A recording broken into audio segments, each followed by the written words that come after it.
Welcome back. Expanding the Zone. I'm Shayne Combs, SVCSportsZone.com. Glad to be with you again this week here with my brother Matt, as always. And as we're 26 shows into this, we've certainly covered a lot of different things, Matt, over the first 25. And as always, we try to relate it a little bit to sports. Tonight, we're looking at analytics, and we're looking at the role of analytics in today's leaders, particularly with coaches.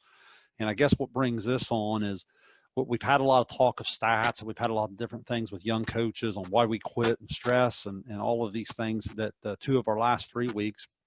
But some things that have also been lingering, these discussions on analytics and numbers as school starts has been in a lot of different meetings, and I've had some good conversation that we're kind of away from sports. And then now with the MLB playoffs, the NBA playoffs, obviously into the NBA finals now, it seems like you hear more and more of these analytics and how when you get into some of these big games, is it different and how we use stats over the long haul of a regular season compared to these must-win games, a lot of different factors. So as we get started, just want to welcome you on YouTube, SVC Sports Zone Shayne. If you're out there listening on the podcast, look us up there. Other way around, if you're watching us here on YouTube, make sure you also get us on your podcast apps in case you can't watch sometimes in your car or whatnot throughout the workday.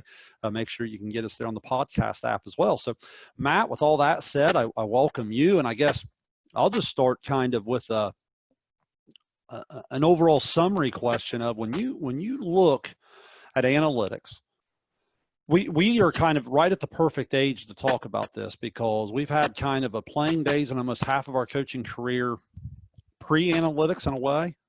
Not to say we didn't have numbers and different things, but we have far more data now compared to now in our second half, some of the adjustment and figuring out when to use it, how to use it, how much to use of it.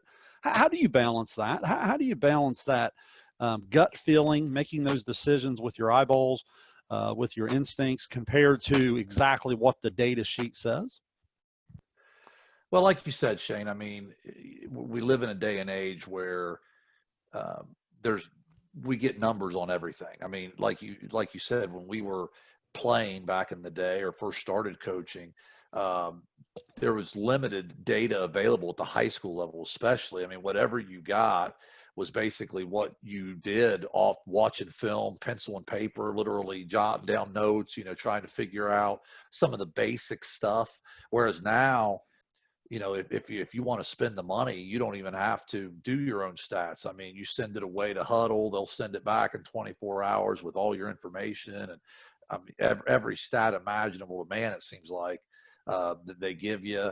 And just so much at your fingertips. And I think information is a great thing to have. I mean, I don't know why as a coach you would want to ignore any information. I think you look at it and you see, okay, what's this mean to me? How can I use this? But I think at the end of the day, and I've said this before, I think on this show as we've talked about bits and pieces of this, I still say that coaching is more of an art than it is a science. I mean, there's some science to it, obviously, but you use the word, your gut feeling or just giving it the eye test. I think there's still something for that. And I've always said, I personally believe analytics should be used to supplement your, those things, your gut feelings, the eye test, and those hunches that you have, and just the things you get as a coach through observation. I certainly don't think analytics should drive every decision or even drive decisions all by itself. But yeah, I think if used properly, it can be useful. So it's going to be an interesting discussion tonight as we take it through, I know, some different sports and even some different areas of leadership as to, how these numbers are affecting things. Well, it's certainly been evident in the teaching aspect as well for me, Matt. I had a situation early in the year here. It's kind of ongoing in our TBT meetings. And I guess the way I would say it is to set it up, I'd have to go back about 3 years. We had a really good look in the mirror, if you will, our language arts department and some of the decisions we were making at the middle school that I teach at. And we had to make some decisions on how we were going to analyzed the curriculum, how we're going to set up our schedule, and we really wanted to take a look at some writing aspects. We didn't feel like, even though our test scores were, okay, it didn't look like we were producing what we wanted to produce into the high school level out of our middle school. And so we started talking a lot about this, and we really, in our schedule, started to incorporate some extra writing things. And the thing I tried to really say, and this has been about 3 years now, is we need to do a couple things that maybe won't show up on the test 5 months from now, but I really believe, and I was very passionate about this, I really stood behind this, I really believe that it would show up 2 and 3 years from that point, if that makes sense. I mean, there are certain foundation things that I don't know that it was going to help them pass say a 7th or 8th grade writing test, later that year. But it's like anything fundamentally that you do. And the best correlation back to sports I would use is in our Little League show back, whatever show that was. Now that we've done 26 of these, they all run together. But remember how passionate we were on the Little League show. And we were talking about how when the scoreboard turns on, we have a tendency to do what we need to do to play a game on Saturday or Sunday, rather than kind of keeping our eye on the ball in terms of what we need to do years down the road. And I guess I say all that to say this. I say with our numbers and with our data, do you think it puts even more pressure on us today to get the results right now? Because I think we already live kind of in a microwave society. The days of the crock pot are gone. I mean, it's an instant, got to have it right now type of society. Do you think data even puts more pressure on leaders to make those immediate decisions, and falls under a little bit more of a microscope in terms of the outcome of those things? I definitely do. And I think that we live in a result driven society, right? I mean, we're, Yes. we're, we're always looking at, basically the final score, right? I mean, and when I say final score, I'm not even making a sports reference here. You use the example of schools. We're judging teachers' abilities to teach based on a grade card, right? The scores your students get on tests. And as we know, Shane, there's a whole lot of factors that go into that, right? And to judge a teacher's ability on that, I've always felt, quite honestly, is unfair.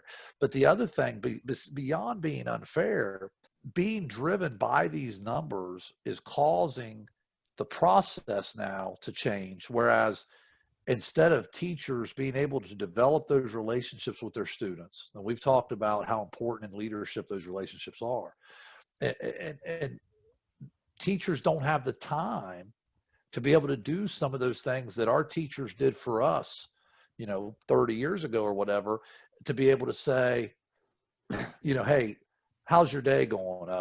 How's this going? What some of my best memories of teachers in high school, and teachers who really affected me in a positive way, were those teachers that every now and then would just take a class and sit and talk to you. Talk to you about life a little bit, talk to you about making good decisions, talk to you about resolving conflict in a positive way. All these things that, let's face it, do teachers, I mean, you tell me, Shane, because I'm not in the class, I haven't been in the classroom in 20 years. I mean, you're in the classroom every day. I mean, do you feel the pressure as a teacher? Well, we got to get to the next thing. We've got to cover this material. I mean, do you really have the time to take a step back and do some of those things with your students, teach some of those life lessons, or do you just have to get through it? And because again, you're being judged on a report card, right? That's certainly true. I think you learn to manage time just like in anything you do. I think the pressure comes down to when you go to that next TBT, you're supposed to have your data. What's it say? What's the lowest 20% say? How's it driving instruction? All of those buzz phrases that you hear throughout education. And you're right. I think sometimes you need that time just to sit down and get to know the kid a little bit better. You lose a little time for some of the creativity from some of the different lessons and so forth. So I think that's true. Now the one thing that's interesting is the way the numbers have taken off in so many directions, Matt. There's so many different things to look at. The one phrase I hear so much, and this is in all walks of life, you can almost make the numbers say whatever you want them to say. Do you buy into that? Yes, 100%. You Yeah. can make numbers, try to prove whatever you want. You see it, Shane, You see it with what we're going through right now. Like you see it with things in the world, right? Right now with COVID. I mean, remember you'll see, well, this area, but they don't have as many cases as this area. Or, but then again, did they not have as many cases as an area, or did they just not have the testing ability of another area to where they weren't finding out how many cases they had, right? So again, it's like those numbers are skewed. You know what I'm saying? You can twist numbers to fit your argument. Well, in my notes I had down, you see it in advertising a lot. Like, this company will be number one, where this other company will say we're the fastest growing, and I'll laugh at that. I'll be like, they probably are growing, but what's wrong with just being number one? You Yeah. know what I'm saying? Well, Like, yeah. I'll give you an example, Shane. I heard in the news just this morning, as a matter of fact, I heard where a certain county in southern Ohio, where in our general area, a certain county had a mortality rate due to opioids and drugs. Okay, had a mortality rate that was 3 times as high as like the state average. So when you looked at that in a vacuum, you think, wow, 3 times as high. Drug use must be 3 times as high in that area. Well, I don't know that it proves that drug use is 3 times as high. I think it probably suggests there's more drug use. All it proves is that 3 times as many people die. Well, that could be caused by, if you live in a rural area, you might be further away from a hospital. You might have less medical, options available to you right away than in a metropolitan area, right? But my point was, the person using this data was using it as a powerful way to say drugs are really terrible in this area. And I get right. that. But when you dig deeper into the numbers, they may not be 100% accurate. You see what I'm saying? So I think people use the numbers to fit their argument. Right. Well, I think it can force you to talk in circles. Again, I'll stay with the education, because we're going to get to plenty of sports here in just a second. In the education world, it's borderline genius the way they've set it up, because what they've done is they've never allowed schools to get comfortable, which I guess in a good thing, if you look at what they're trying to accomplish, is a good thing, right? They always want schools to kind of be on their toes and working hard and doing things. But like, if you pass the state test and you pass it several years in a row, Matt, like I said before, when you're up there at the top, it's hard to keep getting better, right? It's hard to keep getting better and better and better. Right. Eventually you become perfect. And so what happens is, you might quote unquote pass, but after a while, you're not going to reach what's called your added value, your year's growth. Well, what's so funny about that is, if you just tank and bottom out one year, it's a bad year, but guess what you're going to probably do the next year is you're going to make, hey, we didn't pass the test this year, but man, we had such and such percentage make a year's growth. You know what I'm saying? Oh, So sure. you Sure. start to talk in a circle a little bit. And I think what happens in leadership is, like you said, you can almost paint whatever picture you want. So, and that's fine and dandy in the public eye, but I think when you get behind closed doors and you really start to figure out what it is you want to do to be successful, that's when I still think there has to be some of that real discussion of, okay, what's really going on here? What do the numbers really say? Okay, Right. what's that mean? Are we doing this well? Are we doing this well? Oh, we're not very good there. We need to do this better. Those are some of the real conversations. So I guess before I get into sports, the last thing I would ask you is, how much do you fear sometimes that we have a lot of leaders that kind of almost play this system to make sure certain numbers just say the right thing, almost for a public perception, to kind of say, yeah, we're doing fine, and we're not really getting to the meat and potatoes of what we need to be talking about? Well, again, it goes back to what we talked about so many times in this show, is appearance above reality, right? And Yes, yes. and I think sometimes, yeah, I mean, but in all fairness, when you're being judged based on these numbers, on these results, you're bound to try to use them to your advantage and say, look, we're doing this well, we're doing this well, we made these improvements. I don't blame the superintendent or the principal for saying, using the numbers to try to help show the improvement. I blame the system of depending too much on those numbers. It's a systemic problem of being so concerned with results that we forget about the whole process. Well, let's get into some of these results and let's shift over to the sports world. I just want to go through a number of sports. I thought it was interesting. Another thing that made me kind of get into this show topic, and I don't even think you realize this, Matt. We were having a conversation, you and I, on the phone there about a week ago, and you were talking to me about a podcast and some golf, and you started talking about something as simple as certain data says to lay up, or maybe the safe shots to lay up and play to a number, as we like to say in golf, or someone else was talking about percentages, say knock it as close to the green as you can, then knock it on. Share that with the listeners a little bit and see if that doesn't start to get us jump started into some of our sports discussion here. Well, I listen to a lot of different podcasts, as I said before, and one of the podcasts I listen to, and if you're a golf fan, I'd highly recommend it, is the Hank Haney podcast. Hank Haney's a world-renowned teacher, used to be Tiger Woods' coach, has written a book, done a lot of different things.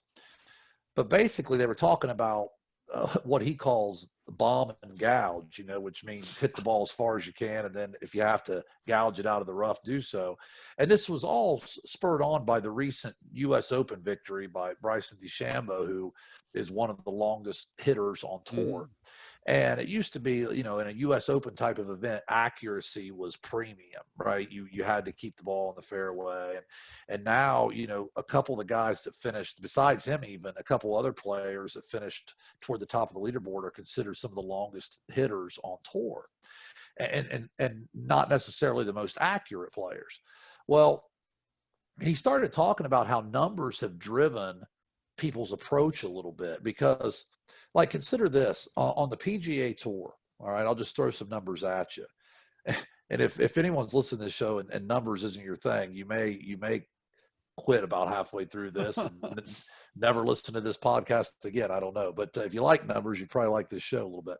But on the PGA Tour, you talked about the idea of laying up to a number. So let's say 100 yards, you feel like, man, 100 yards is my shot. I like 100 yards.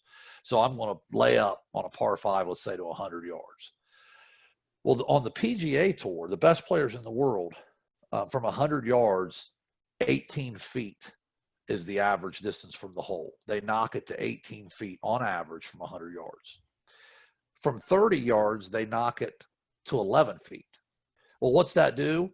The percentage of making that putt goes from 18% at 18 feet to 58% at 11 feet. So think about that for a minute, Shane. The chances of making that putt goes up 40%. So the point is, you lay up to a number, the data shows that you're not going to be as successful consistently from 100 yards as you are closer to the green. Sounds obvious to me, right? I mean, let's get as close as we can to the green and we'll do better.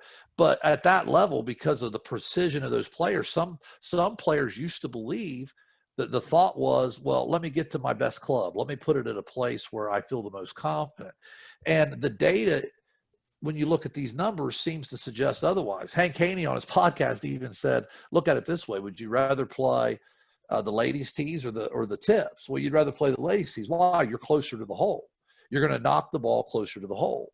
So, again, the scientific sort of thinking behind golf and let's place the ball here and place the ball here has given way to the more power and distance, and partly because of analytics. But don't you think it's I hear you talk about this on expanding the zone so much, Matt, is perception.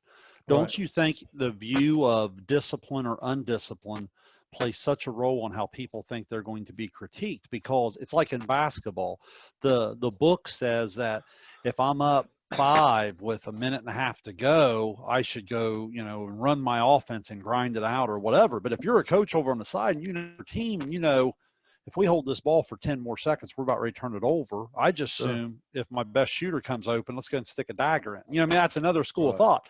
Now, as well as I do, if the coach holds the ball knowing in his or her mind it's not the right decision and they turn it over, people be like, wow, they got to take care of the ball. That was the right thing to do. Whereas as soon as that kid takes the shot, if miss or make, that's probably like, well, they didn't need it. But as soon as the ball leaves the hand, you'll get the people, I'm probably guilty of saying, oh, you don't need it. And then, and some people will go as far to say that team's not disciplined, or that it's that perception again. Don't you think that has a lot to do with it when it comes to making these decisions? Hey, that's the safer decision. The numbers will protect my decision, even if deep down inside our gut tells us it's not the right thing to do in terms of winning and losing. Do you follow that? But definitely, because, especially if the analytics show that the more aggressive approach is the right approach, and somebody goes with that, Right. as soon as it doesn't work out, the train of thought is, well, they were over aggressive. They took that shot like you're talking about with 20, or with, I don't know example used, but a minute left with the lead, they took a shot. It didn't, it backfired, or like in the golf scenario, Bryson DeChambeau, a couple weeks before he won the US Open, made a 10 at the Memorial and lost and didn't make the cut. Right. So then it's like, well, I mean, he just swings for the fence every time. The guy's out of control. He's not even playing real golf. Well, guess what? He just won the US Open a couple weeks later doing it that way. So I think sometimes when you take that aggressive approach, and I mean, you're seeing it in baseball, and I know you're going to get into some baseball stuff, but the one that just jumps out at me is you're seeing these guys now, even with 2 strikes, still taking full swings because, hey, the home run pays the rent, right? I mean, analytics show, hey, we got to, we're going to strike out more, but we're going to hit more home runs. And that's the way to go. Some people believe that's the approach you should take, but if you talk to a baseball purist, they're saying, well, there's a shift on. Why don't you bunt down the third baseline instead of hitting into the shift every time, right? So the answer for a lot of people is they can't. Well, yeah, I mean, there's no doubt about that. I mean, I don't know how many guys in a major league lineup you'd feel confident putting a bunt down anymore, but it's a lost part of the game, right? But let me ask you, why is the bunt a lost part of the game? That's analytics driven. Well, it goes back to the minor league system. You'll hear people say, well, it doesn't pay off to sacrifice bunt. If you look at the statistics, you only get that run across the plate every so many times. And if the guy's on first with nobody out, you should swing away. So what happens is, like you said, all the way down through the minor leagues, are guys even learning to bunt anymore? Well, and it is, and it's perfect correlation to what we talk about from, say, little league to junior high to high school level. It's the fundamentals of different things. Are you teaching things to be good later that week at the younger levels, or are you teaching things that you believe long term will make your program better? It's the same thing in the leagues. Are we teaching the guy with a lot of power just to swing as hard as he can with 2 strikes? Or are we trying to teach him to hit, to all fields? Are we trying to teach him to be a good base runner? Hey, in winning baseball, it might require you to bunt every now and then, or to start a rally. I can always remember legendary Hall of Fame high school coach that was a mentor of mine when I first got into coaching, saying, it's selfish baseball. You know what I mean? Like, he was up there going to hit a 3-run homer with nobody on. You know what I mean? Right. I can hear him still talking. You know what I mean? And it was one of those things of, he wanted to see 5-tool players. He wanted to see people that could impact the game in as many ways as possible. And I see it in the postseason, Matt. And the one thing I want to ask you about, and go with whatever sport you want, I'm just going to use baseball here. What concerns me about data points is, think of a normal, not COVID-19 year, but a normal baseball year. You're playing 162 games, right? And we're in the 5-man rotation. And, even during the COVID-19 right now, we're in the day of, it seems like every team's playing a doubleheader on Sunday because they didn't get to play a game or whatever. And all of these different guys are pitching. And then you get these middle relievers, because the starter's not allowed to throw over 90 pitches nowadays, because the analytics say the 3rd time through the order, all of a sudden, my 10th best pitcher would be better off coming in. I'm going to take my 3rd best pitcher out and put my 10th in, because the analytics say the 3rd time through. My point is, all of these numbers are being accumulated, playing a certain way throughout the regular season, to me doesn't match up in the playoffs. I watched a lot of playoff baseball here in the last 24 hours, and I can tell you there aren't very many just average pitchers getting in, unless games have gotten into the 12th, 13th inning. You know what I'm saying? Like, it's one of those things that it's your 3 best starters, it's probably your 3 best relievers, and that's about it in the series, if the game's close at all. And to me, that's where it doesn't match up. These things throughout the year are being accumulated. And you can sit there and tell me whatever you want about lefty on lefty and righty on righty or whatever, but sometimes with your eyes, you can just see that a guy over the last 2 or 3 weeks is really seeing the ball well and it's had good at bats. And to me, when you sit there and do not allow yourself to put your personal thought into a decision, when you sit there and you watch that team play and practice every single day, that's when it becomes a fault. I'm not saying the data isn't something that you and your staff should be looking at. Like, I mean, these staffs have all these numbers here. You should look at all of them. But I think the biggest thing that happens is it's kind of like in basketball, you wouldn't run 7 different offenses. Now, there's Right. probably 7 successful offenses out there, but I assume you pick 1 or 2 of them and try to execute them, right? It's one of Right. those things. I think we look sometimes at too many numbers, and then they all start to run together. And at the end of the day, we kind of forget, what was the foundation of my decision? Yeah, 2 things you talked about there jumped out at me a little bit, Shane. I mean, one, there's so many numbers now. There's so much information that you almost have to pick what you feel like as a coach or as a leader, if we're talking about something outside of sports. What do you feel like is important in terms of which data points really tell the truth for your program? Which ones do you look at and say, yeah, this means a lot to what we try to do or how we try to play, right? Because if you try to use all of this stuff, yeah, I don't know. I mean, you're going to have to trim the fat a little bit because there's a lot of numbers coming at you, a lot of stuff. I remember back when we were kids, right? You'd watch baseball. Well, so-and-so's a good hitter because Tony Gwynn's a good hitter because he's hitting 375 or 360. Well, Mm-hmm. now people look at batting averages. Oh, that's deceiving. You need to look at OPS. You need to look at this. Okay, well, I still think there's something to be said, like you said, for the eye test too. Yeah, that's the other thing that jumped out at me from what you just said is, don't you have to, as a coach, and I always feel like should be really good coaches should be master observers, right? If you're observing your players on a day-to-day basis and you're watching them, regardless of what the numbers say, who has the hot hand. Who's swinging a good bat in baseball. Who's shooting the basketball really good the last 3 days of practice, even though the stat sheet says, man, he's not shooting real well this year. Well, maybe not on the whole year, but the last 3 days of practice, he shot really well. So do you just go to the stat sheet or do you look at what your eyes are telling you, right? Mm-hmm. I think, and I know this sounds harsh, but I'm going to be honest with you. I think sometimes the numbers are a cop out. They're an excuse. That's the word I was looking for. That's a good one. Yes. To make decisions, right? Because then It protects you. Hey, you can back it numbers up. said that. Yeah. I mean, hey, I didn't play so-and-so tonight. I didn't put so-and-so in the leadoff spot tonight because there was a left-handed pitcher going and he's a lefty. And, the numbers say that this guy's hard on lefties. Well, okay, but what did your gut tell you? I mean, did looking back, should you have put that guy on the bench? Is he not one of your best 9 players? Is he not? You see what I'm saying? I think but you can protect yourself, right? Well, I made the call because of this. Look, the number said I should do it. And it almost gives you like a security blanket. And as a coach, or as a leader in general, I don't think you should be looking for security blankets. I think that you should be making tough decisions sometimes because that's part of the job.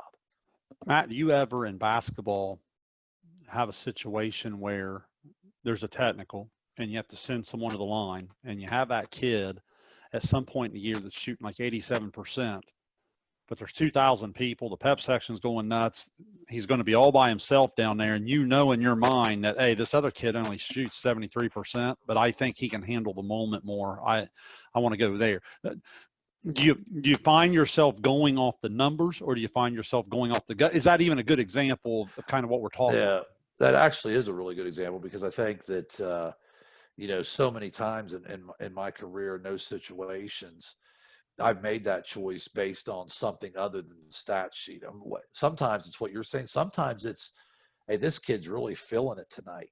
This kid's having a great night. I just feel like he's playing with a lot of confidence. I've even done this before. I've even put a kid there before who's one of my best players who maybe has struggled a little bit on that night, thinking if he sees the ball go in a couple times, it might spark him to really get it going here. So, again, very seldom do I make that decision based on a stat sheet. I really don't. I mean, here's the thing. I don't want to sound like I don't believe in analytics, because actually I really do. We use analytics a lot in our basketball program. All right. We believe in them. We study them. We look at them. But again, it's like what I said at the beginning of the show. We use it to supplement what we're trying to do and to supplement the decisions we're trying to make. I think analytics, I think some people believe you either have to be all in or all out. And I don't buy that at all, because I know some people that are so into analytics, it drives every decision they make. Like, I'll give you a basketball example. Again, I don't want to be boring here with numbers, but hopefully people listening to this show are okay with numbers. But like in basketball, one of the measuring sticks is a point per possession.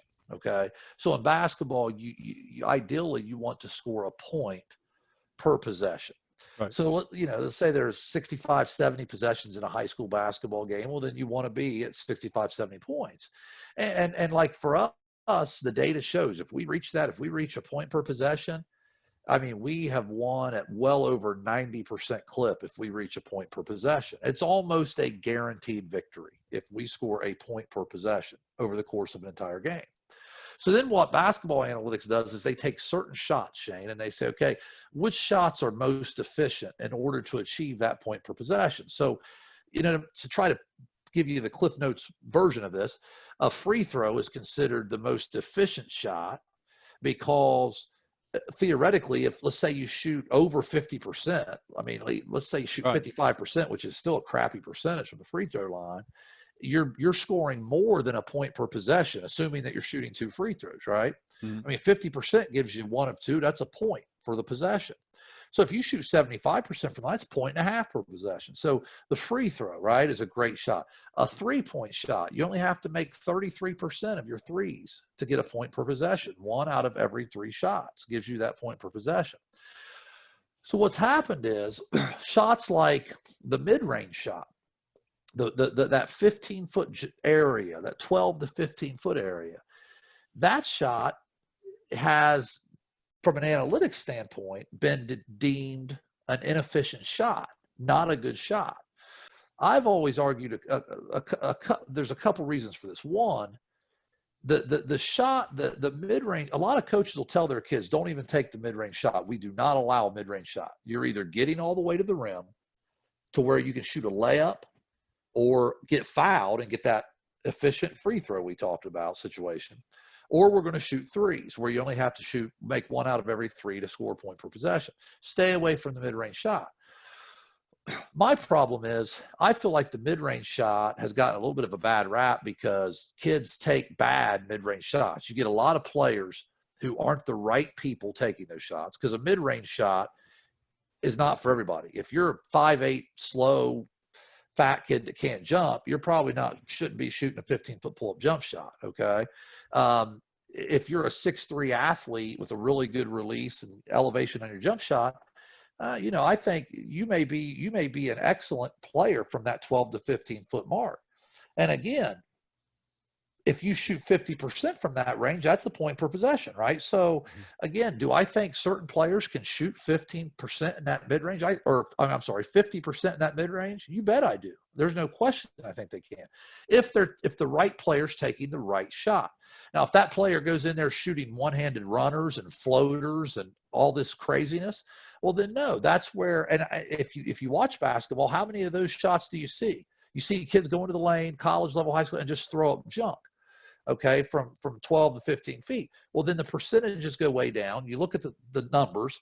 Man, this is a terrible shot. It's not that efficient of a shot. Kids are only shooting 30%. It's you're much better to go shoot the 3 or attack the basket. So I think in that sense, like say the mid-range shot is considered a bad shot for those reasons that it hasn't been used correctly. Now, I always get in an argument with one of my assistant coaches about this, okay? He always says, you're missing the point. The point is, even if it's a good shot, it's not as efficient as the other shots. All right. Now, I understand where he's coming from. But again, this is where if you buy into analytics completely, you're not observing the game with your eyes. All right. The reason why that can still be just as efficient as those other shots is this. If you have kids taking that 3-point shot, Shayne, that you only have to make one of every three, right? But all of a sudden, because the coaches said, hey, we're good with this shot because this is a good shot, all of a sudden we're getting step back threes, off balance shots, 25-foot shots. Okay. So now those percentages are going down. You're not making 1 out of 3 taking those shots. Okay. That attacking the rim situation to get to the free throw line. Well, guess what? We're going to get into this in our state of the game. I don't want to give up all of our information, but in high school basketball right now, and even at the college ranks, there's not a lot of fouls being called. The game is ultra physical. So what happens is you're going to all the way to the basket. Coach told me not to shoot that mid-range shot. I got to get to the rim, get to the free throw line. So they get to the rim. They don't get the call. Okay. There's contact, no call. Or there's going to be contact. So you shoot some crazy reverse layup, or you try to, protect the ball and flip something up because you're expecting contact, or you're trying to create contact yourself to draw the foul and you're throwing up some junk. So all of a sudden that efficient shot around the rim isn't efficient anymore. You're throwing up a terrible shot. You're not getting to the free throw line.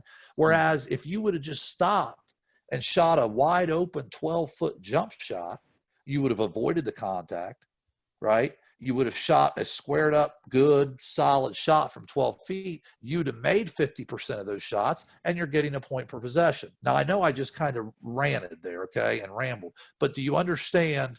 I went through that quickly, but I guess what I'm saying is it's an example of not using your eyes as a coach. If you pay attention, you're not getting that call all the time going to the rim.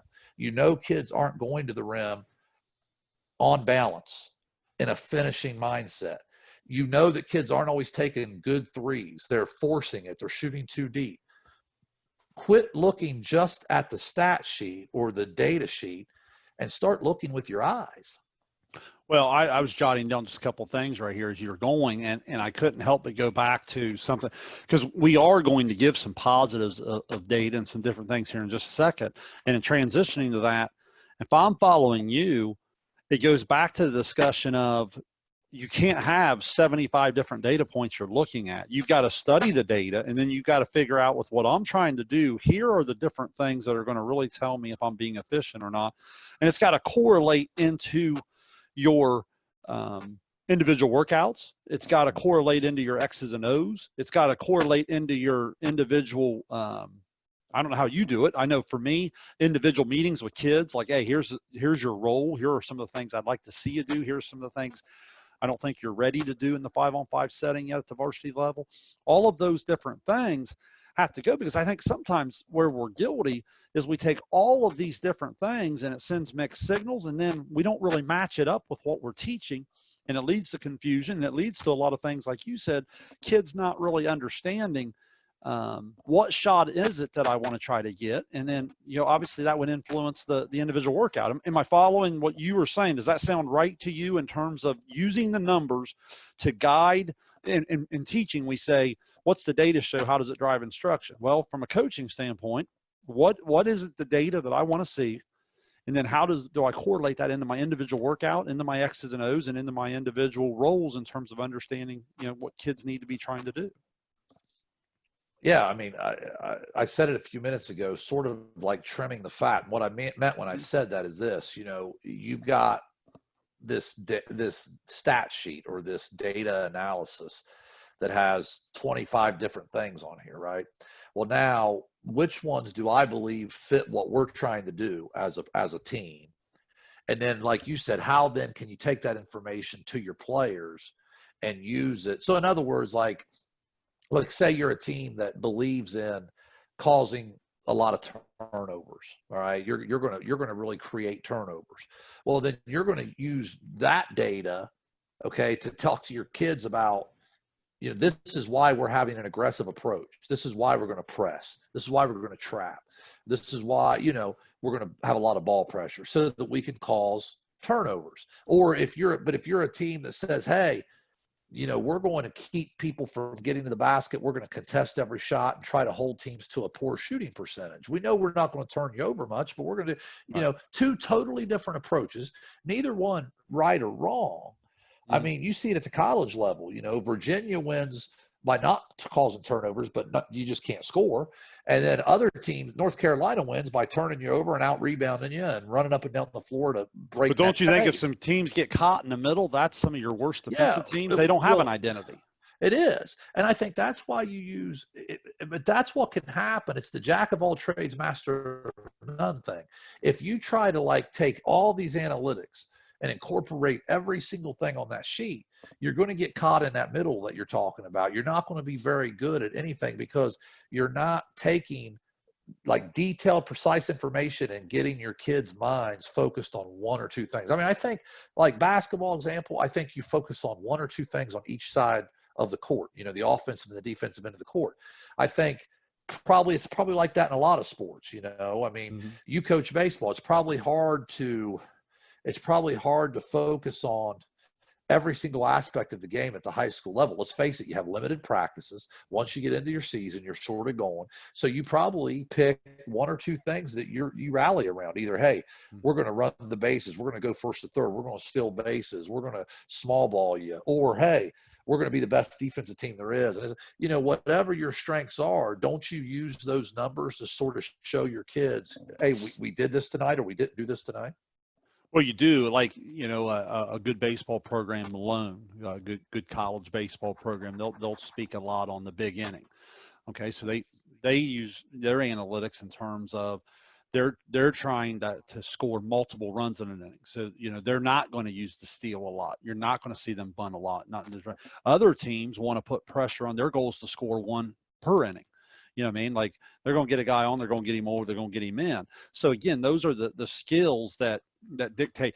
Opportunistic was a word that I was laughing at when you were talking there. I'll hear football defenses say that, and I'll laugh. I'm like, if you're going to give up 450 a week, in terms of yardage, you better turn someone over. You know what I mean? Because you can't stop anybody. So it's one of those where they'll bend, but they won't break. They'll tighten up in the red zone or whatnot. Those are all those different things. And again, I think we look for things. Well, we give up a lot of yards, but we don't let you in the end zone. Well, you just let them possess the ball for 7 minutes while your all-state quarterback's on the sideline. You know what I'm saying? It's one of those where all of these different things go in. And I feel like maybe we've come across a little negative toward numbers. So I want to be fair here, because in my notes I certainly had down. I think there are really, really valuable things in leadership with numbers, and I think the word I want to talk about here, Matt, is accountability. Right. I've been big in the leader in me. I've been big on study of perspective and a lot of different things here in recent years. And I think the accountability, when something is measurable, is very, very important when you're helping young people get better. And as adults, when we're trying to get better ourselves.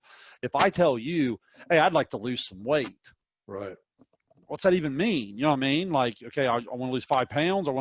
No, I want to lose 20 pounds by such and such date. Okay. Right. Well, now all of a sudden I have a goal and I have to be accountable for how am I going to get there? What do I need to be in 5 days, 10 days, 15 days, 20 days, and so forth. And it becomes an accountability measure. I think sometimes, Matt, we just say, hey, to a player, hey, I'd like to see you get better with your left hand. Mm-hmm. Well, again, what's that mean? You see what I'm saying? Right. I think we have to be very purposeful, very intentional in some of our goal setting. And I think numbers can really allow us to do that. Instead of just telling a kid, hey, I'd like you to be a better 3-point shooter. Hey, I'm going to set up the gun on Monday, Wednesday, and Friday. And I would like to see you over the next month before our regular season practice starts. I'd like to see you get up about 600 3-pointers a week. Mm-hmm. Yeah. And I'd like to chart that and see how you're doing. And then as we get into the second week, hey, now that we've started to get you in the flow a little bit, I'd like to see you shooting at this percentage. Or are you able to shoot the same percentage in that third round of 100 today as you did in the first round? And things like that. And you're able to put accountability numbers on it. What's your experience in terms of, we've all been guilty of it. What's your experience in terms of being very vague with kids, and is there any trick that maybe you've learned over the years to where you become more intentional in what it is you try to communicate to young people when it comes to goal setting? Yeah, I think first with what you were saying right there, I think it's so crucial to measure things, right? To have, Hmm. and it's almost like I can't remember who said it, but if you don't document it, it didn't even happen. So Yeah. if Yeah. kids go out and shoot, and we started doing this summer, if kids going to get 50 shots up from behind the 3-point line, it only takes 20 seconds to say, hey, go grab your phone, put down how many you made today out of 50 in your notes on your phone. At the end of the summer, I want to look to see you're documenting this every day in your phone, how many you're making out of 50, just so kids have to mentally type Hmm. in, man, I made 35 out of 50 today, or man, I only made 15 out of 50 today. I mean, they're seeing it when they type it in their phone, right? Right. And the whole thing about being vague, yeah, I think we've all been guilty of that. And I think that's where the numbers can really help. So in other words, you can stand in front. Again, I use a lot of basketball analogy. I know that's just because obviously that's what I coach, but you could use these things in a lot of different sports. But hey, guys, we got to cut down on the turnovers tonight. We got to limit turnovers. Okay, that's one way you could say it. Or you can say, guys, listen, at the end of this game, we cannot have more than 12 turnovers. If you put a number on it, sometimes 3 turnovers a quarter, 12 turnovers in a game, okay, I can live with that, guys. But we start getting up into 15, 16, 17 turnovers, that it shows that we lose in those situations. You can even show kids on the stat sheets, hey guys, when we turn the ball over X number of times, we lose. When we get out rebounded by our opponent, look at this, we lose 60% of the time. All of a sudden, you start putting numbers on that. It's that accountability thing you're talking about, Shane, and it's also sometimes just the proof that you almost need to hear. It's like even if you Mm. believe something, when Right. you see those numbers, and man, gosh, I Stat never, sheet doesn't lie. Haven't we yeah, said that in sports? yeah, and in all honesty, it probably does Right. some, but Well, but we can make it do whatever we want with it according again, to what yeah, we're saying. Right. right, you can, but I do think there's something to be said for having that number just to, I mean, that's why when your kid brings home their grade card, right, you look at it, and Mm. and and that's sort of the accountability thing, right or wrong. So yeah, I definitely think the the ability now compared to yesteryear, all right, to have those numbers in front of you and to be able to look at a kid and say, you know, this is why I'm saying this stuff to you in practice. Look right here. Do you see it now? Do you see these Yeah. numbers? Or it's kind of backing up what I've been telling you every day, Well, right? something I do, Matt. We've talked about trust the process on here. I like to say trust the process, and then I like to say apply the process. And here, let me give you a baseball example of what I'm talking about. If if we're really working in the preseason on becoming a better bunter, okay, every Right. year in my lineup, I'm probably somewhere in the middle. I probably bunt more than some coaches today. There's certainly, I know right off the top of my head, 2 or 3 coaches in our league that probably bunt more than I do. But I always have 1 or 2 guys in my lineup that I know throughout the year some of the situationals and the way I like to coach offense and so forth. I'm going to ask them to do certain types of bunts, maybe a safety squeeze, different type of thing, whatever. And so we'll say trust the process in terms of that accountability number. Hey, we're going to do this drill, this drill, this drill. We're working different techniques. You're probably going to get 50 to 100 reps of bunting the baseball in this particular practice today, or in these particular types of practices. But then apply the process comes to the figure it out. It's game time. You either get it down or you don't. And Right.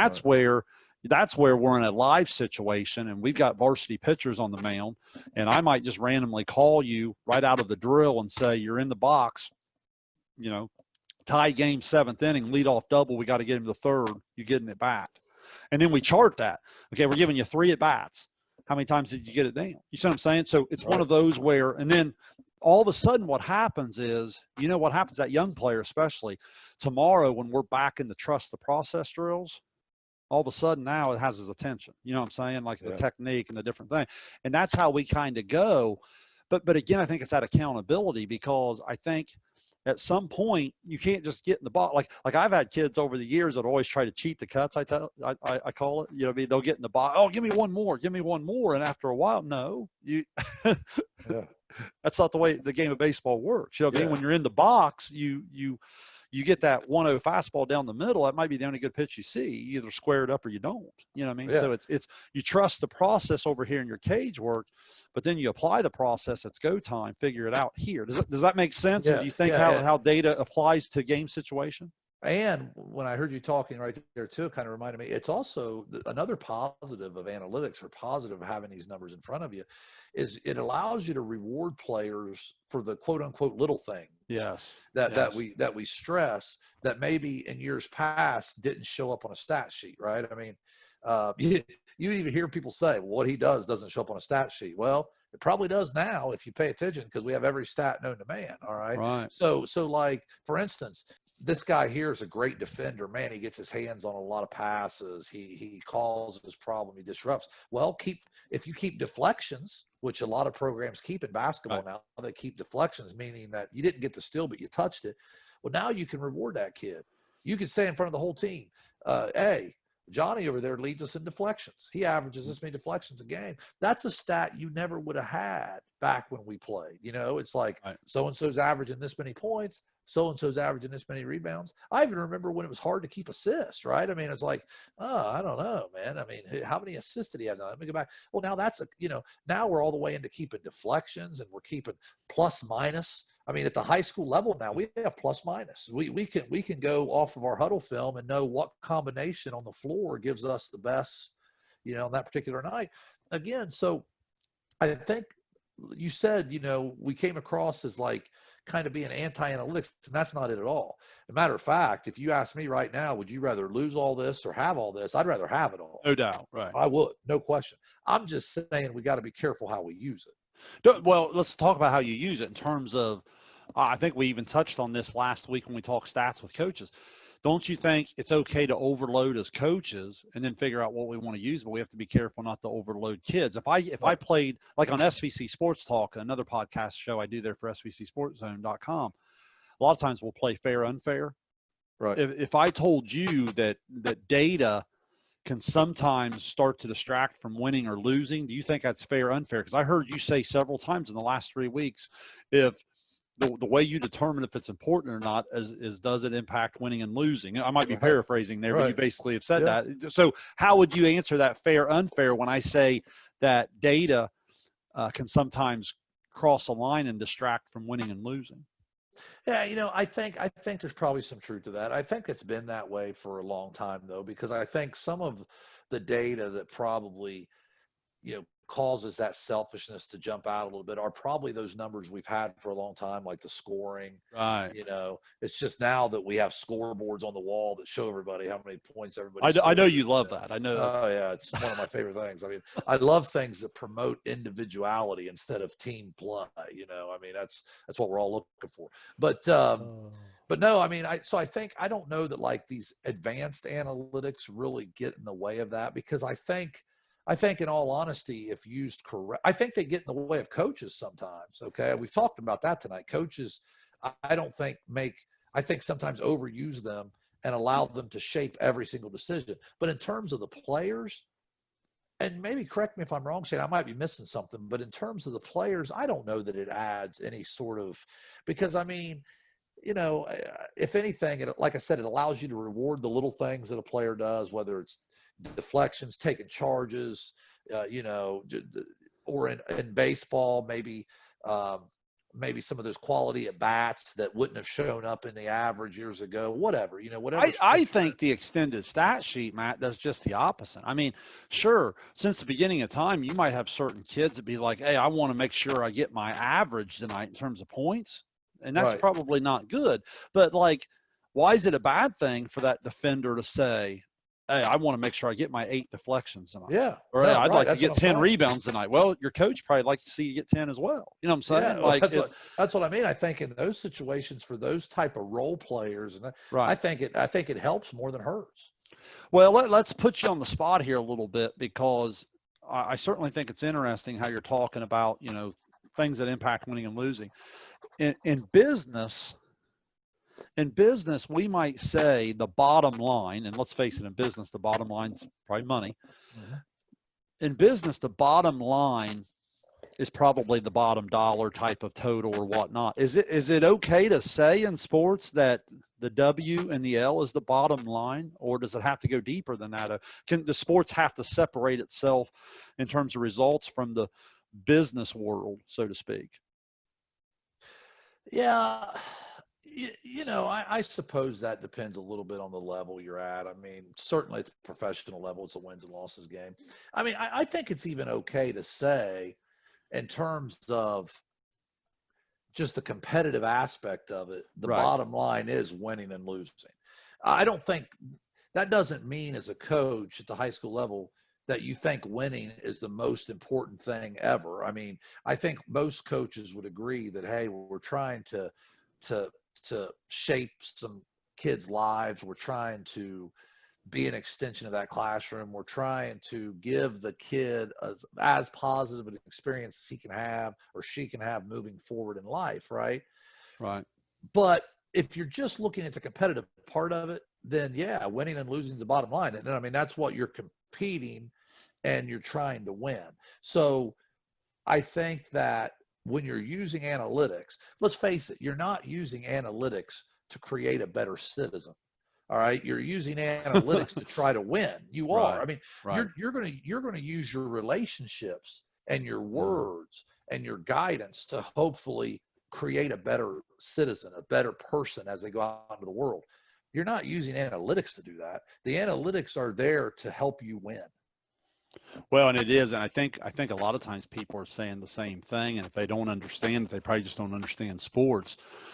The goal is to win because you're trying to teach them how the process and the work ethic and everything I just talked about equals success, the same Right. way as it does in the classroom studying for a test, listening to the teacher, study, then apply the process, as I like to call it. You know what I mean? You went through the Right. entire process, now study, now, okay, what do you know? Same way in the job place, same way with your marriage, same way with all those different things. It's yes, it's the bottom line, but it's still a process in terms of how we get there. And when we fall short, okay, why? And let's be better and let's do it better the next time. And I guess that brings me in the final thoughts, Matt, here in terms of this point. I I enjoy the numbers. I do. I enjoy them, and I do a little bit of media work, and I like the stats. I like to study kids' games, and I love work ethic. I love to interview kids. I love to get to know them a little bit.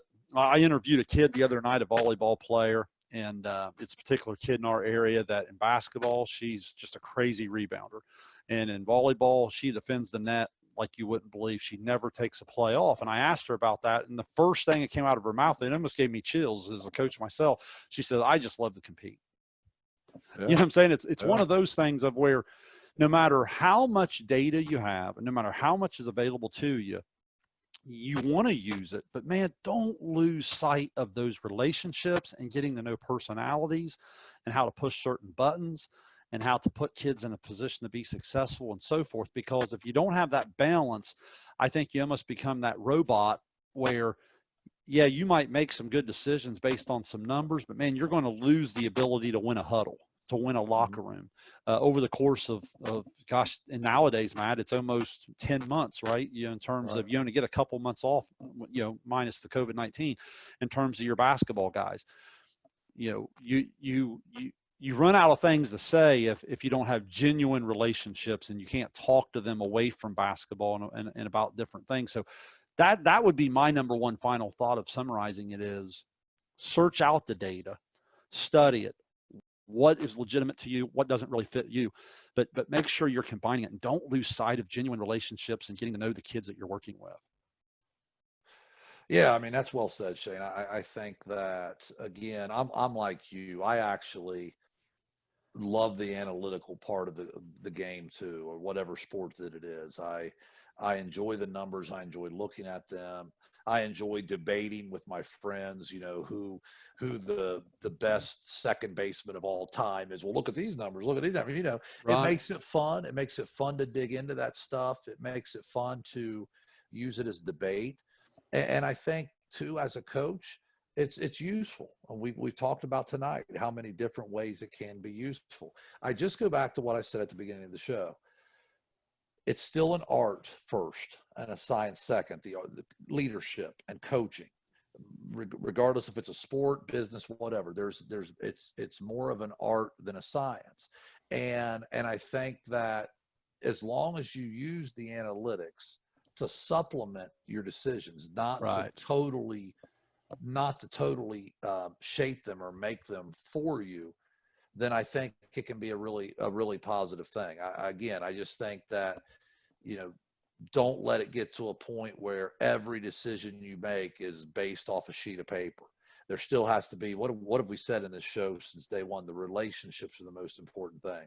The way you communicate to people, the way you, like you said, the way you talk to your team in a huddle, the way you talk to your team in a locker room. Those things are going to go a lot further in determining the success of your organization than stats. But yeah, definitely a lot of positives to analytics and a lot of ways you can use them to help yourself be successful. It's really funny. The last thing I had in my notes is I know there's like 3 offensive line coaches in our area. Something that's really taken off this year, Matt, is the pancakes, right? Uh-huh. Of the offensive linemen things. It's just another example of how, as data grows and as more and more stats become available and more film becomes available, we're constantly looking for ways to highlight the different roles. In that case, an offensive lineman or so forth. And I that's where I think the more we grow, I think it's a great accountability and a great tool to teach different roles in terms of different things. So, well, guys, I tell you what, give us some feedback. The email to use is admin1@svcsportzone.com. We're out there on Twitter, Facebook. Again, I appreciate the feedback because every week I get something there on the messenger from 3 or 4 different people. I usually get a couple emails, some texts from some of our local listeners. I know, Matt, we have a couple people that listen. I know for sure 3 or 4 different people I've had contact with before out of state. So I don't know exactly what their high school football is doing here in Ohio. We're, after this Friday night, heading to the postseason. So you and I are probably, what would you say, maybe a month away from the highly anticipated State of the Game basketball show. We're probably Right. trying to roll that out in the preseason of basketball. I think that's going to be really good. It might even have to be a 2-part series. Flirting with some different ideas. If you have an idea for a topic, please throw it out because we're always looking for some of the different things that interest you and generate. Even had a couple people throw out a couple book ideas for me. One person give me a podcast suggestion. So again, every time you're reaching out to me, I love that stuff. Matt and I both really enjoy to read stuff like that, listen to things. So keep that coming. We certainly appreciate it. So on that note, we're going to get on out of here. We'll see you next week as we come on back for show 27. And again, make sure you're looking for that State of the Game basketball show here sometime in the next month as we get closer to high school basketball. So on that note, well, we'll get on out of here, Matt. Appreciate everything, and we appreciate you watching and listening to Expanding the Zone.